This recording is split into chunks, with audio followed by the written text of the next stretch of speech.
nuevo libro y para ello, con emoción, volvemos a la biblioteca. Volvemos a la Biblia en búsqueda de un nuevo libro. Ahora, para ello, vamos a ir acá, suponiendo que esta es una pizarra, y cuando les cuento algunos detalles que ocupo para elegir un nuevo libro, estoy intentando que esto sea una pequeña ayuda, especialmente para quienes de ustedes van a ser instructores de la Biblia, pues cuando se topen con la misma pregunta, quizás hay algunos parámetros que les ayude. Reviso en mi agenda y descubro que tengo en el Antiguo Testamento 9 libros que aún no he enseñado por tercera vez. Es que en 30 años, esta es la tercera vez que estoy estudiando la Biblia de pasta a pasta. Y hay 9 libros que me hacen falta. Luego reviso el Nuevo Testamento y descubro que son 8 libros. Así es que hice una especie de matriz en donde estoy casi a punto de concluir que voy a ir en lo que hace falta, uno del Antiguo y uno del Nuevo. Me sobró uno, el 9 del Antiguo Testamento. Es el libro de Ezequiel, que por cierto, cuando reviso mis apuntes, descubro que la última vez que enseñé o que estudié el libro de Ezequiel fue precisamente hace 8 años. Así es que si hace 8 años no estudiamos al profeta Ezequiel, hoy es un buen momento para hacerlo. De ahí que elimino los otros 16 y creo que el Señor me empuja con emoción en forma directa hacia el profeta Ezequiel. Luego voy al siguiente parámetro. Debo recordar la división sistemática del Antiguo Testamento.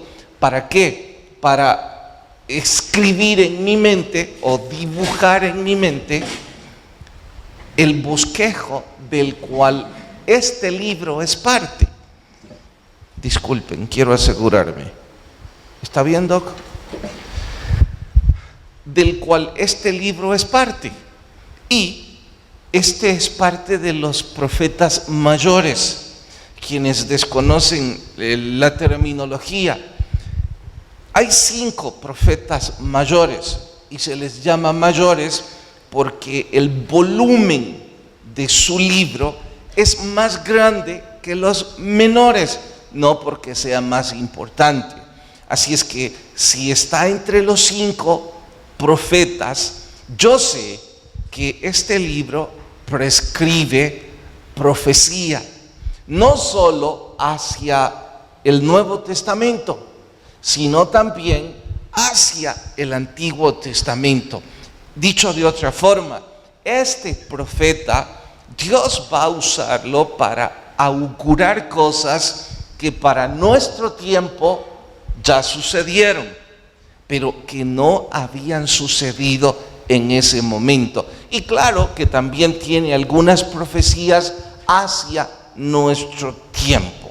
Bueno, ya tengo la brújula, sé de qué se trata.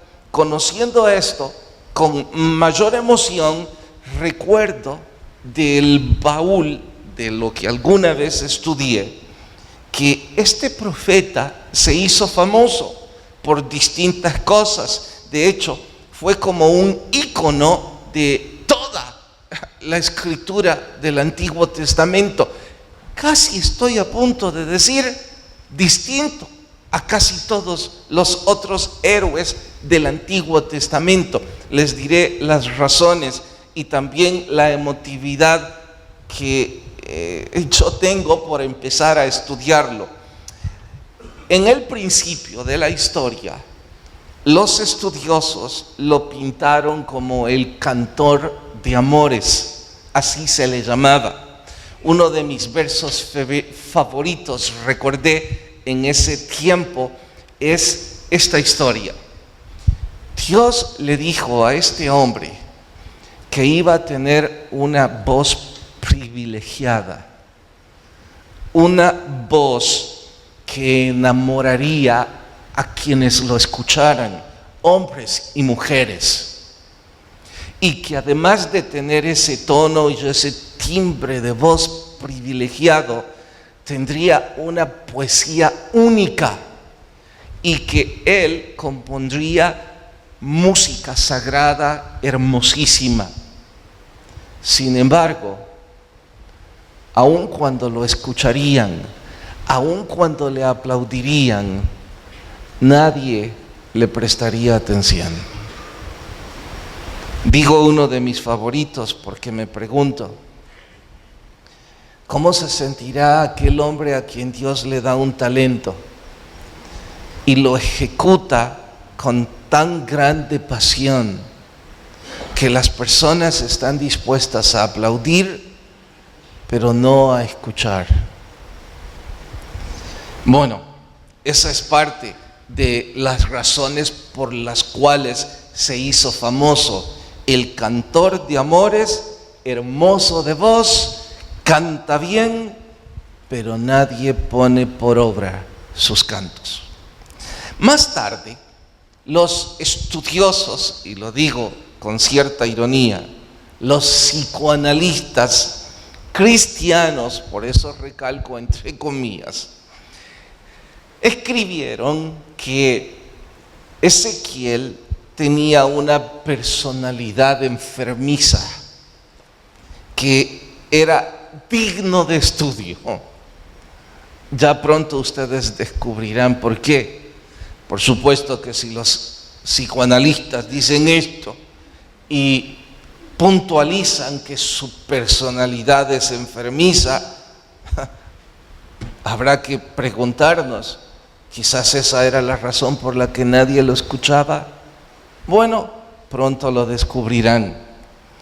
Y con mayor gracia, un poco más tarde, no solo los escritores cristianos, sino también los seculares, pusieron la contraparte a los psicoanalistas, porque si estos intentaron ridiculizarlo, surgieron los adictos a los platillos voladores.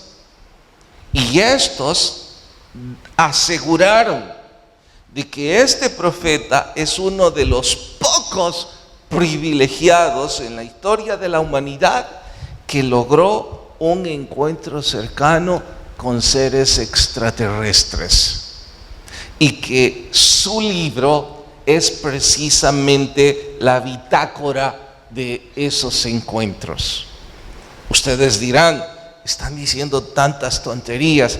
Bueno, eso vuelve más emotivo el estudio de este libro. Y sin dejar de mencionar que los teólogos dicen que en este libro han descubierto los secretos del templo que aquí se describe y los secretos del templo perdido, propio para otro libreto más de una nueva película de Indiana Jones.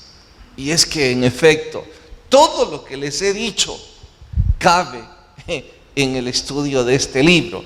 Por supuesto, cuando no se estudia con un corazón hacia Dios y con su mente puesta en el contexto completo de la palabra de Dios.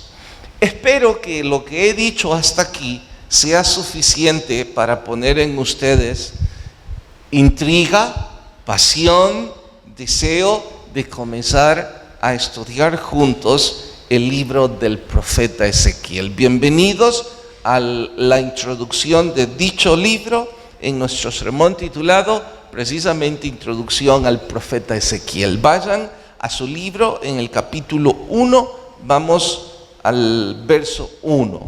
Ezequiel capítulo 1. Imagino a algunos les costará encontrarlo. ¿O ya lo encontraron? Bueno, es que al principio. Bien, capítulo 1, libro de Ezequiel, verso 1. Aconteció en el año 30, en el mes cuarto, a los 5 días del mes, que estando yo en medio de los cautivos junto al río Quebar, los cielos se abrieron y vi visiones de Dios. Deténganse un momento. ¿Recuerdan la canción de Por los ríos de Babilonia, verdad? Bueno, no estoy diciendo que Ezequiel estaba, cuando se inspiró esa letra, porque para los que nunca lo oyeron, ese canto es totalmente bíblico. Sin embargo, les dejo la pregunta. Cuando se refiere al río Quebar, precisamente en el cautiverio babilónico, ¿es este otro de los que compuso esos cantos en donde se negaban a cantarle a Babilonia y le cantaban a Jerusalén? Pastor, ¿y por qué eso es importante? Ya pronto se los demuestro, pero que quede allí en su recuerdo. Verso 2. En el 5º año de la deportación del rey Joaquín, a los 5 días del mes, vino palabra de Jehová a Ezequiel, hijo de Buzi, en la tierra de los caldeos, junto al río Quebar. Vino allí sobre él la mano de Jehová, y miré, y he aquí, del norte, un viento impetuoso y una gran nube, con un fuego envolvente, y alrededor de él un resplandor, y en medio del fuego algo que parecía como bronce refulgente. Vayan hasta el capítulo 33. Capítulo 33. Quiero adelantarme porque les comentaba que este es uno de mis versos favoritos en este libro. ¿Encontraron el capítulo 33? Ahora vayan hasta el versículo 32. He aquí, tú eres a ellos, al pueblo, como cantor de amores. Por eso le llamaron el cantor de amores. Hermoso de voz y que canta bien. Oirán tus palabras, pero no las pondrán por obra. Ahora, vean el 31. A propósito, leí primero el 32. Vendrán a ti como viene el pueblo. Estarán de ti como pueblo mío, delante. Paren. Significa, vendrán al templo y vendrán como que son una iglesia. Y oirán tus palabras, dice. En este caso sería tus cantos de amores, aunque él era sacerdote, además de músico. Y no las pondrán por obra. Antes hacen halagos con sus bocas, y el corazón de ellos anda en pos de su avaricia. Está diciendo en simple español, la gente vendrá a escucharte el domingo en la mañana, porque tienen que cumplir el ritual. Cuando el servicio termine, algunos se acercarán y te halagarán diciendo, buen sermón, predicador. Nos gustó todo lo que dijo. ¿Qué nos anima que están enviando grupos misioneros? ¿Qué nos anima ver que la obra de Dios está creciendo? Pero les importa un comino, ellos no se involucran, ellos no servirán, ni te escucharán. Tienen tiempo, salud y ánimo para trabajar, hacer negocios y producir cosas materiales, pero no tienen salud, ánimo ni humildad para escuchar esta palabra. Pastor, ¿de dónde inventó eso? Aquí dice, el corazón de ellos anda en pos de su avaricia, no en pos del llamado que Dios les hizo. Oremos. Señor, gracias por tu palabra. Ruego tu Espíritu hable a nuestras vidas y que el estudiar lo que tú dejaste para nosotros signifique crecer en el temor a ti. Gracias en Cristo Jesús. Amén. Es importante ubicarnos en la historia cuando vamos a estudiar un libro. Eso es parte de los detalles introductorios. Deben ustedes saber que la nación hebrea en sus primeros siglos de historia, su vida se caracterizó por la ausencia de potencias mundiales que quisieran dominar al mundo. No existían. Después del imperio asirio, la historia de los hebreos quedó supeditada a ese imperio y a cualesquiera otros imperios que surgieran. Digo, antes de que naciones o potencias con el deseo de gobernar el mundo conocido surgieran, Israel como nación tuvo cierta tranquilidad.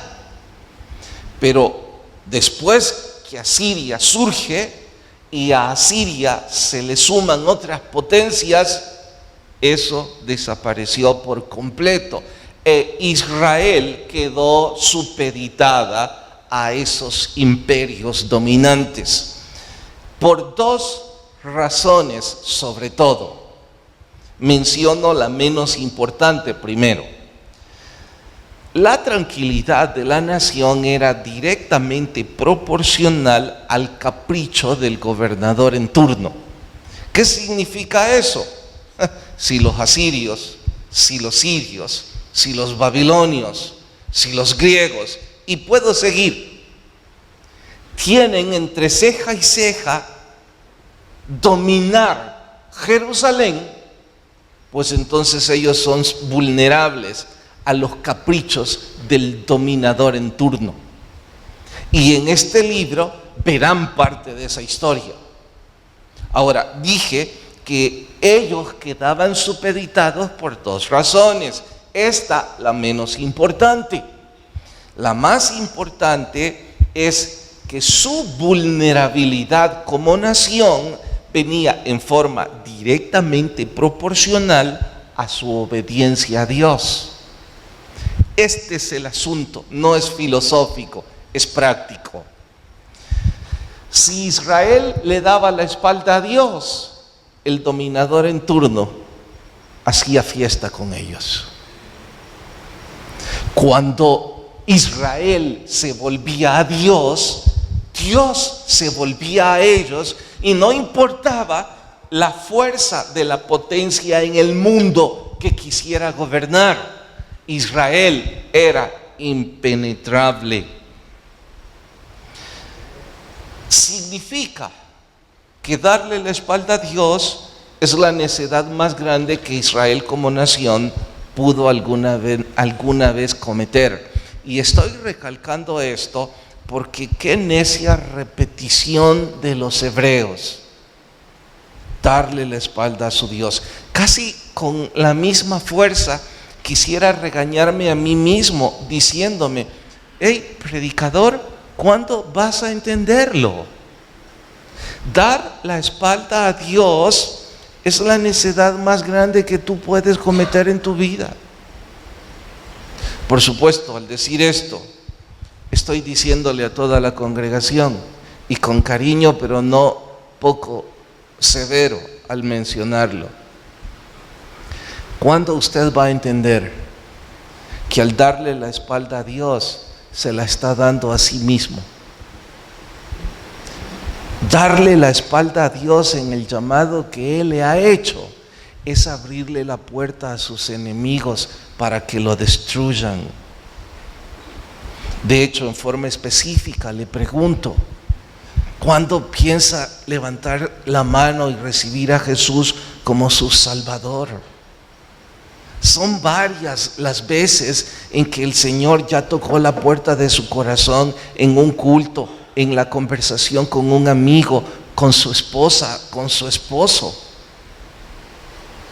¿No le parece que es necio de su parte seguir lastimándose a sí mismo al resistirse a lo que Dios le dice? ¿Cuándo piensa bautizarse? Le está dando la espalda a Dios, y eso es darse la espalda a sí mismo. ¿Cuándo va a casarse? El adulterio en el que está viviendo no solo deshonra a su pareja, deshonra a sus hijos, deshonra el testimonio de lo que usted dice tener por fe.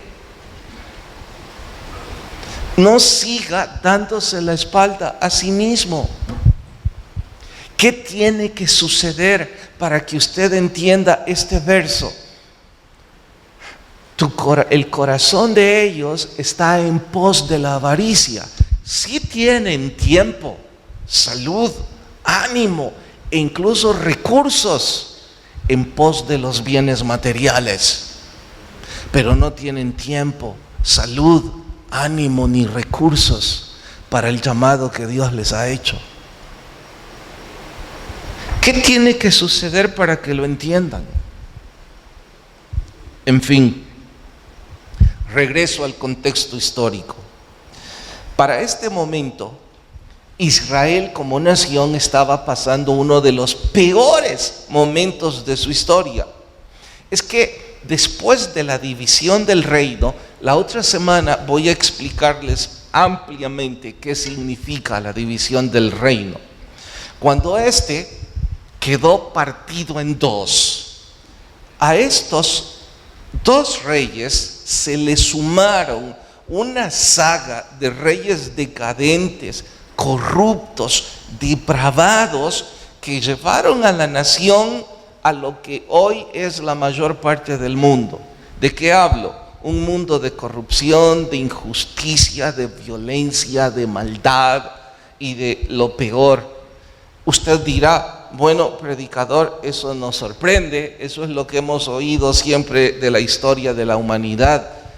No de toda la historia de la humanidad. Y tampoco sorprende en cualquier otro reino. En este sí sorprende, porque Israel es la nación que Dios eligió para ser ejemplo de justicia, para ser ejemplo de humanismo, para que las demás naciones vieran luz a través de ellos. Alguna vez en su historia lo consiguieron. ¿Cuándo? Cuando no le daban la espalda a Dios. Era una nación próspera en justicia. Lo mismo estoy diciendo, que si alguna vez su vida o la mía tuvo relativa paz, es porque estábamos haciendo la voluntad de Dios. Llegaron al colmo como nación de ser un pueblo que en su religión llegó a practicar hasta el canibalismo. Increíble. Para ellos el baalismo, la adoración a Baal, es decir, a Satanás, en forma abierta, era parte de su diario vivir. El sincretismo, y entienda sincretismo como la práctica religiosa de poner a cualesquiera divinidades paganas al mismo nivel de Dios, era la historia de estos. Esa es la época decadente en la que este libro se escribe. ¿Y por qué eso es importante para nuestro estudio? Mucho al pensar que la historia de ellos es prácticamente nuestra misma historia, entonces yo creo que podemos reflexionar así. El mensaje que se va a dar acá sin duda es contemporáneo a nuestra propia vida, y eso lo llena de mayor emoción. En cuanto a su autor, hasta ahora solo les he dicho que su nombre fue Ezequiel. Insisto, una época de tristeza, de dolor, una época en que ya Babilonia como imperio en turno, cuando digo imperio en turno me refiero a potencias mundiales que conquistaron el mundo conocido. Sabemos que fueron 4 las más grandes, pero además de estas 4, hubo otras potencias que en distintos momentos en la historia de la humanidad quisieron conquistar en el mundo, además de las que ustedes conocen como Babilonia, como Grecia, como los medopersas y como los romanos, que son los 4 grandes. Hubo otros, entre ellos los egipcios, los asirios, incluso Siria misma. Hubo un momento en que se pintó como un imperio. Pues bien, para este momento, el imperio en turno era Babilonia. Nabucodonosor estaba arrasando el Medio Oriente y empezó por el reino del norte. Jerusalén era el reino del sur. Les explico la otra semana ampliamente. Cuando hizo la incursión en el reino del norte, él decidió llevarse como botín de guerra a 10,000 judíos exiliados hacia Babilonia. Les he explicado antes, Nabucodonosor es el primero que la historia registra como transculturizador.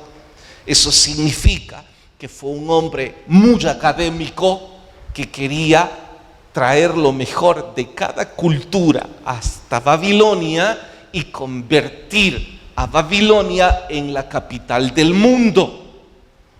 Un sitio lleno de tanto conocimiento, tantas culturas, que se convirtieran en la potencia del mundo para la historia de la humanidad.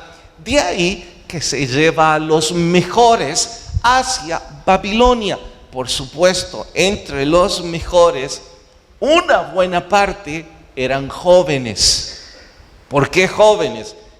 Quería a los estudiantes universitarios que ya estaban bastante preparados, pero todavía él podía manipular, según él, su mente y su corazón. Él quería convertirlos a babilonios, pero sacar de sus mentes toda la cultura de cada uno de sus pueblos.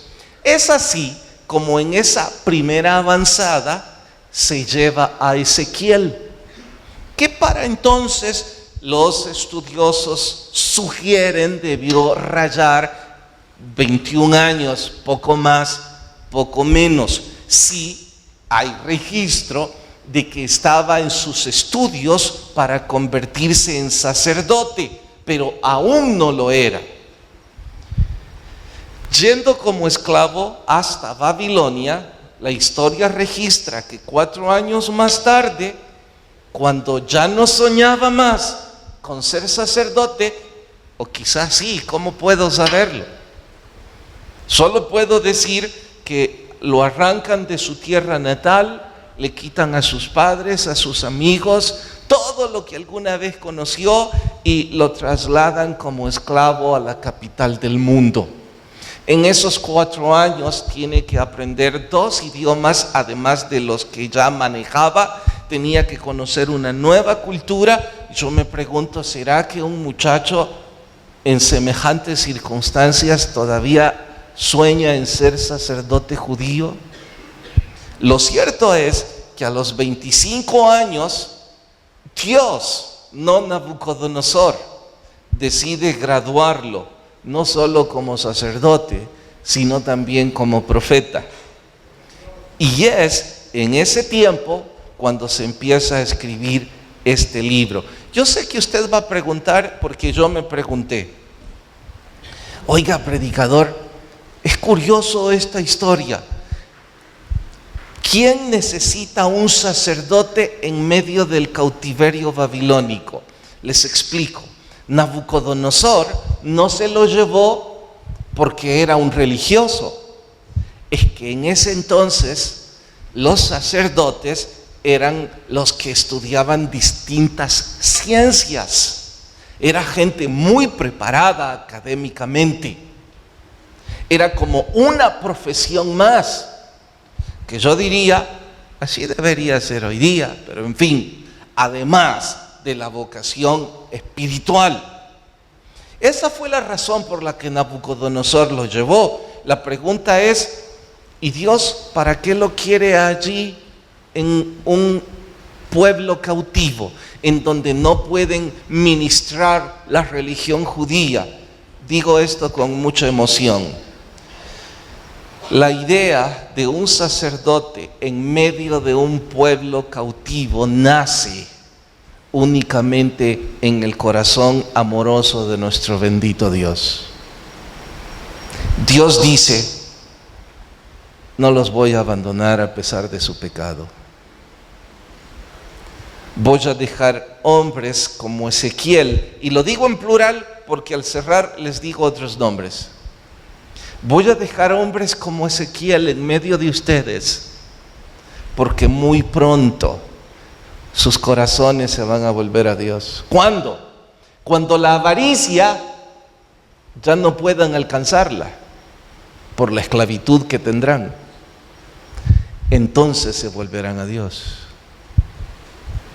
Entonces tendrán un sacerdote que les ministre y que les muestre cómo volverse a Dios. Pues bien, su nombre, hasta donde recuerdo, aparece nada más una segunda vez en el Antiguo Testamento, y no necesariamente como Ezequiel, sino su derivación, que lo que sí sabemos a ciencia cierta es su significado. Ezequiel, traducido del hebreo al español, es Dios me hace fuerte o Dios me fortalece. Así que si usted está a punto de tener un varón en su familia y se ha estado preguntando, ¿cómo le pongo a este? Ya es el número 8, ya no tengo nombres que ponerle. Bueno, Ezequiel es un nombre hermoso. Dios me fortalece. Tan hermoso que su significado, les puedo asegurar, el mismo profeta lo iba a necesitar mucho recordar. Iba a llevar una vida tan única que sin la fortaleza de Dios en su vida, él no iba a poder ejercer ni de sacerdote ni de profeta. Este era el vocero, uno de los voceros de Dios en medio de un pueblo cautivo. Estoy pensando, Dios decide enviar a un joven, casi un niño, 21 años, decide enviar a un chico que ha estado preparándose para el sacerdocio. Está bien que vaya a parar como un cautivo a Babilonia. No se enredará su corazón, porque a esa edad ya ha sido convertido al Dios verdadero, igual que Sadrach, Mesach, Abednego, personas que usted conoce mejor que Ezequiel. Este no se inclinará a la idolatría de los caldeos. Este rendirá siempre su fidelidad a Dios. Solo necesito que se haya preparado un poco y que tenga un corazón dispuesto. Voy a hacer aquí un paréntesis para aplicarlo a nuestra propia vida y decirles a algunos de ustedes que se sienten llamados por el Señor para el ministerio, cualquiera sea. Cuando digo cualquiera sea, si usted se siente llamado a dirigir un equipo, si usted se siente llamado a dar clases en capilla, a empezar un ministerio en la universidad para hablarles a los jóvenes, si usted se siente llamado a lo que Dios está poniendo en su corazón, incluye eso. Si se siente llamado a predicar, si se siente llamado a ir al seminario, a ir a Patmos, por favor escuche esto. Dios no necesita sus estudios. En realidad, Dios lo único que espera de nosotros es un corazón dispuesto, humilde y obediente. Su unción es más que suficiente. Sin embargo, válido es acotar en este momento que si usted tiene la unción y tiene la oportunidad para prepararse, entonces su humildad en prepararse grita que tiene la unción. Sin tanto palabrerío estoy diciendo, ya que tiene la oportunidad, es importante que se prepare. Y aunque esto no es un estudio dirigido a la juventud, ya que Ezequiel empezó esto siendo muy joven, es un buen momento para decirles a todos ustedes jóvenes, es un tiempo de prepararse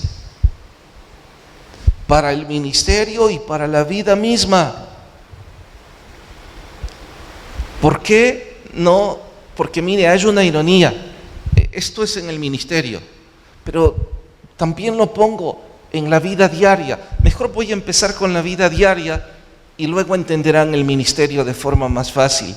Tiempo atrás, cuando terminé el bachillerato, yo recuerdo algunos amigos que sus papás, algunos compañeros del colegio, que sus papás tenían recursos, sus propios talleres, sus propios negocios o empresas. Y estábamos el grupo de los que nuestros papás lo que tenían era nada más amor por nosotros y con limitaciones nos daban estudio. Entonces nosotros siempre veíamos con cierta admiración los recursos de nuestros compañeros.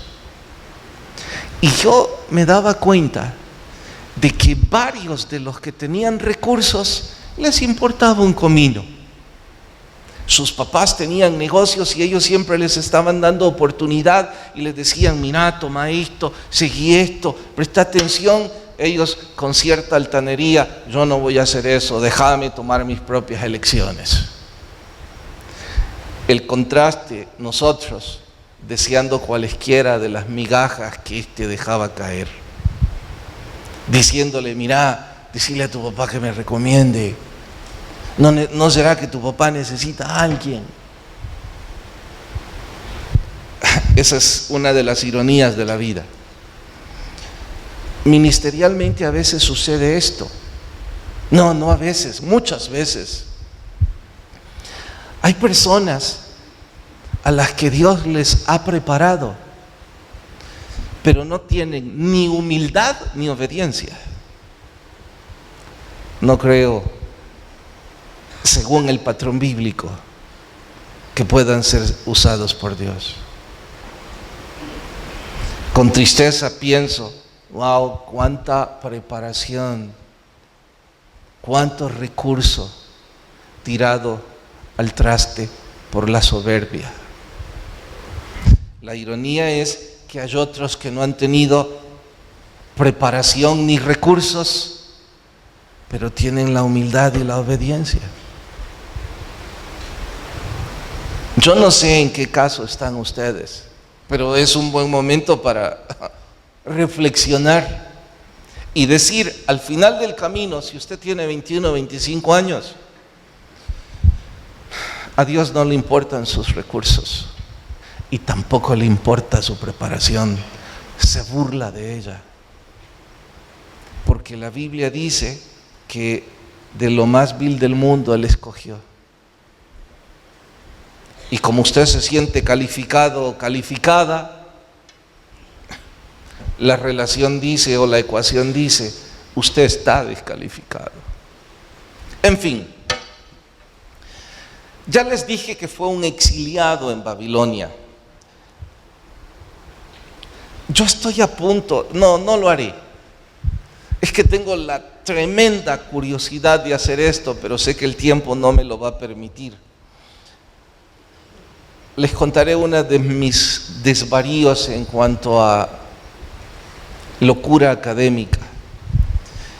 Empecé hace algún tiempo a tratar de viajar en el tiempo, retroceder y yo meterme en la historia bíblica. ¿Que cómo se hace eso? Cuando uno está dormido, o dijo mi amigo que has fumado algo. No, la otra manera de retroceder en el tiempo es meterte en los libros de historia, investigar y sacar un montón de números y detalles para comprobar lo que andas buscando. Entonces yo andaba buscando esto, ya no tengo ni el tiempo ni el ánimo. De todos modos, si el Señor no viene pronto, yo no voy a pasar más de 50 años aquí. Así que lo sabré en el cielo lo que quería saber, pero les voy a contar qué es lo que yo quería comprobar.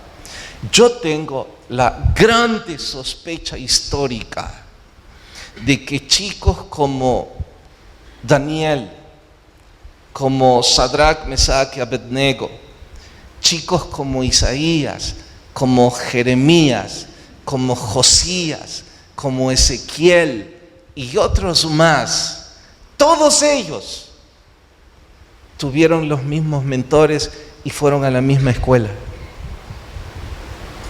Creo que fueron amigos. Creo que jugaron juntos. Creo que compartieron tantas cosas cuando eran niños hasta llegar a la juventud. Por supuesto, no estoy diciendo que todos eran de la misma edad. Quizá algunos tenían 8 o 10 años, otros tenían 18, otros tenían 22, pero eran parte de un grupo élite. Eran parte de un grupo que la unción de Dios ya los había abrazado y que su espíritu estaba preservando a esta generación de chicos para que cuando viniera el cautiverio fueran la voz de Dios en medio de los cautivos. Por supuesto que me emocionaba buscar quiénes eran los mentores. Me emocionaba poder decir que Jeremías junto a Ezequiel tuvieron mucho que ver en sus profecías. Me emocionaba contar que el trovador de Jeremías cantó junto al cantor de amores de Ezequiel. Un montón de detalles así pequeños que usted dirá, pastor, ¿y para qué quería hacer semejante cosa? Les voy a decir para qué. Estaba emocionado. Bueno, todavía lo estoy, solo que ahora no tengo suficiente evidencia histórica, pero sí tengo suficiente evidencia bíblica para decir que mi sospecha tiene fundamento bíblico. Esta es la idea. Estos chicos no fueron criados en el cautiverio. Ellos fueron criados en una época de cosecha, cuando el reino del norte y el reino del sur todavía eran un pueblo grande. Todas las naciones todavía hablaban del gran rey David. Una época de cosecha, una época de riqueza, de grandeza. No así los hijos de ellos y los hijos de sus hijos que nacieron en un cautiverio. Usted me dirá, pero ¿eso hace diferencia? Le voy a explicar la contraparte. La mayor parte de los que estamos hoy aquí, los de mi edad, nacimos en una época de cautiverio. Nosotros sabemos muy bien qué olor tiene el alcohol, las cosas horrendas que nuestros padres cometieron por culpa del alcohol. Nosotros sabemos cómo huele la marihuana, sabemos cómo se ven los ojos de una persona que está drogada, sabemos qué significan hogares disfuncionales, padrastros, madrastas, hermanastros. Sabemos muy bien lo que significa no sentir que la persona con la que usted vive le ama por el lazo sanguíneo, sino más bien le detesta. Sabemos muy bien lo que significan tantas cosas feas de la vida. Nacimos en cautiverio. Y no estoy culpando a nuestros papás. Probablemente nuestros papás también son parte de otro cautiverio, lo más seguro. Ellos no fueron instruidos con el temor a Dios. En la época en la que yo crecí, habían lemas como: el que pega primero pega dos veces, llorar es de niñas, cometé el acto y después pedí perdón, el que más mujeres tiene, más macho es. Si a los 18 años no has ido a un prostíbulo, a lo mejor vas a ser homosexual. Tanta podredumbre con la que nacimos. Pero les puedo asegurar, pregunte a cualesquiera de mi edad, ese es nuestro abolengo. Miseria, dolor, amargura, tantas cosas así. Muchos de ustedes que ahora tienen 20 años no conocen ni una pizca lo que yo te estoy diciendo. Ustedes han nacido en un hogar que no es perfecto, pero intenta el temor a Dios, lucha, intenta llevar una vida de oración, intenta venir a la iglesia, intenta tantas cosas. Bueno, algunos de ustedes ni siquiera saben qué olor tiene la marihuana. Les aseguro que algunos de nosotros vamos a 5 metros y podemos decir: alguien está fumando. Ustedes no tienen idea.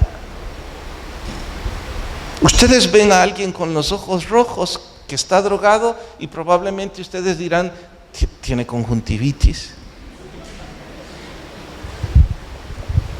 Y gloria a Dios porque no saben toda esa negrura, toda esa maldad, toda esa suciedad.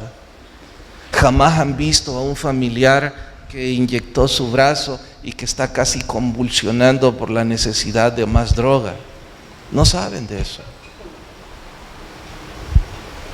Y algunos incluso tienen la bendición que no tienen ni idea de una amenaza de divorcio de parte de sus padres.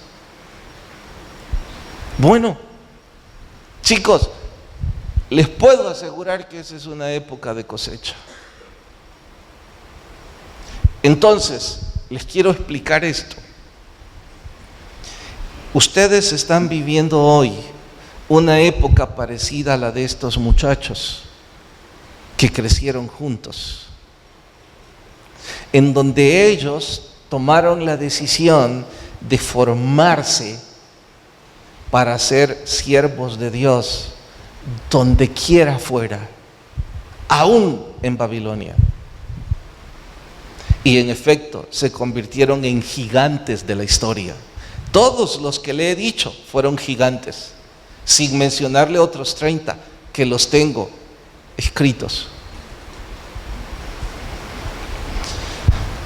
Pero también hay otros cientos que fue la cara opuesta, que decidieron volver al cautiverio, que se volvieron déspotas, que se volvieron asesinos, que practicaron poligamia, que practicaron homosexualismo, que practicaron canibalismo, que no respetaron a sus hijos. Crecieron juntos, unos buscaron a Dios, otros no. ¿Por qué estoy haciendo todo esto? Porque les voy a decir cuál es mi oración. Dentro de 10 años, no, 13, si el Señor Jesucristo no ha venido, yo voy a tener 60 años. Si antes de los 50 Dios ya nos va a permitir ver 10 iglesias filiales, aun cuando empezamos con una casa de oración. Yo me pregunto, con la juventud que hoy se está forjando en el ministerio, en la universidad, en sus hogares, con sus hijos, dentro de 10 años, ¿qué va a haber pasado? Saben, yo tengo la fe que al menos habrá otras 10 dentro de 10 años más. No es que esté poniendo metas, pero díganme ustedes si yo estoy loco al soñar que cada año se implanta una nueva iglesia. ¿Verdad que no es una locura? Cada año. O sea que dentro de 13 años habrá 20. Wow, y me quedo pensando, ¿será, Señor, que me vas a dar el privilegio de estar en una reunión en donde voy a ver 20 hombres de 30 años que están chineando a sus hijos y que son predicadores, que aman a Dios,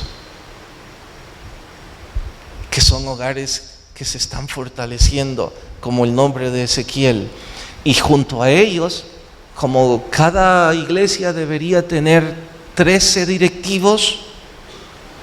Wow, significa que serán 13 por 20, casi 300 líderes que crecieron en el temor a tu palabra. Y si eso se multiplica, ¿cuántas personas estarán en una época de cosecha espiritual? No estoy hablando de los que tendrán dinero y casas y propiedades y nada de eso va a entrar al reino de Dios. No le estoy restando mérito, solo estoy diciendo que esta parte de la Biblia habla que ellos iban en pos de la avaricia, mientras que otros van en pos del llamado que Dios les hizo. Bueno, quise cerrar esto para animar a los papás a empujar a sus hijos a temer a Dios sobre todas las cosas. Si sus hijos todavía no están sirviendo, papás, nosotros deberíamos estar frustrados, preocupados, tristes, viendo que nos ingeniamos para que nuestros hijos sean parte de una época no de cautiverio. Porque recuerden, si nuestros hijos siguen nuestro ejemplo, van a terminar como nosotros. ¿Y cuál fue su ejemplo, el mío, en esa edad? ¿Cuál es su orgullo o el mío ahora? ¿Bienes?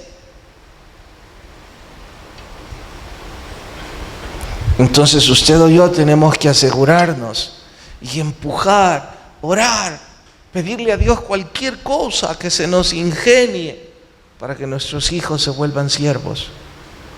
Que si cuando eran niños no lo hicimos porque no sabíamos cómo, ahora quizá todavía hay tiempo.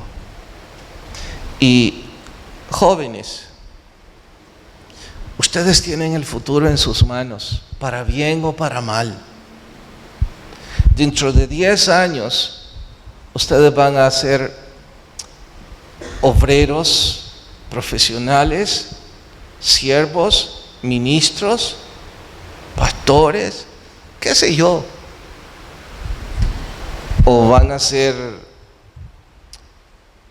personas sin recursos, sin trabajo, sin familia, con alcoholismo, con drogadicción,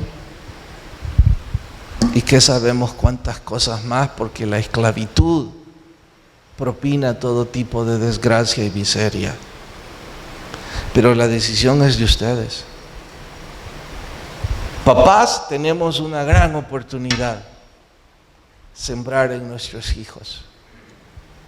Iglesia adulta, tenemos una gran oportunidad. Vayan al seminario, vayan a Patmos, vayan a la universidad, involúcrense en un ministerio, prepárense y que por ninguna razón el enemigo lleve al cautiverio a los nuestros. Oremos. Señor, gracias por tu palabra y lo que ésta registra. Cuando pienso que algunos crecimos en una época de cautiverio, me lleno más de gozo, porque el milagro que hiciste en nosotros es todavía más grande al ver que restauraste a nuestros padres y